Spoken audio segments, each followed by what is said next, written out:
છોટાઉદેપુર વકીલ મંડળના અધ્યક્ષની ચૂંટણીમાં રમેશભાઈ રાઠવા ત્રીજી વાર જંગી બહુમતીથી વિજેતા થયા હતા। છોટાઉદેપુર વકીલ મંડળના પ્રમુખ પદની ચૂંટણી આજરોજ શાંતિપૂર્ણ વાતાવરણમાં સંપન્ન થઈ હતી। આજની ચૂંટણીમાં પ્રમુખ પદ માટે રમેશ રાઠવા અને ભાવસિંહ રાઠવાએ ઉમેદવારી નોંધાવી હતી અને 93 મતદારો પૈકી 80 વકીલ મતદારોએ પોતાના મતાધિકારનો ઉપયોગ કર્યો હતો। બપોર બાદ મતગણતરીના અંતે છોટાઉદેપુર વકીલ મંડળના પૂર્વ પ્રમુખ રમેશ રાઠવાએ 56 મત અને ભાવસિંહ રાઠવાને 23 મત મળ્યા હતા, જ્યારે 1 મત રદ થયો હતો, જેથી ચૂંટણી અધિકારી પ્રવીણ રાઠવાએ વધુ મત મેળવનાર રમેશ રાઠવાને વિજેતા જાહેર કર્યા હતા।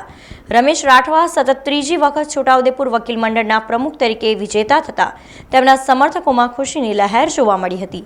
તમામ વકીલ મિત્રોએ વિજેતા રમેશ રાઠવાને શુભેચ્છાઓ આપી હતી। આ સાથે જ ઉપપ્રમુખ તરીકે ફિરોઝ પઠાણ, મંત્રી તરીકે સલીમ મલેક, એલઆર તરીકે નરગિસ બાનુ મકરાણી, લાઇબ્રેરિયન તરીકે દિનેશ રાઠવા પણ બિનહરીફ જાહેર થયા હતા।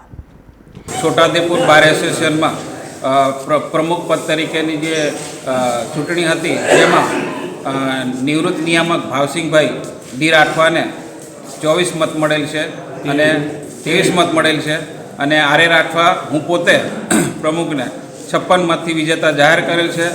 છોટાઉદેપુર બાર એસોસિએશનના સિનિયર વિદ્વાન વકીલશ્રી તેમજ જુનિયર વિદ્વાન વકીલશ્રીઓએ મને ફરીથી ત્રીજી વખત રિપીટ કર્યો, એ બદલ હું તમામ સિનિયર વકીલ જુનિયર વકીલનો હું આભારી છું અને જે મારી બાર એસોસિએશનની ચૂંટણીમાં મારા પર વિશ્વાસ વ્યક્ત કર્યો છે એ હું પૂરેપૂરા મારા આત્મીય ખંતથી અદા કરવા માટે હું તત્પર છું।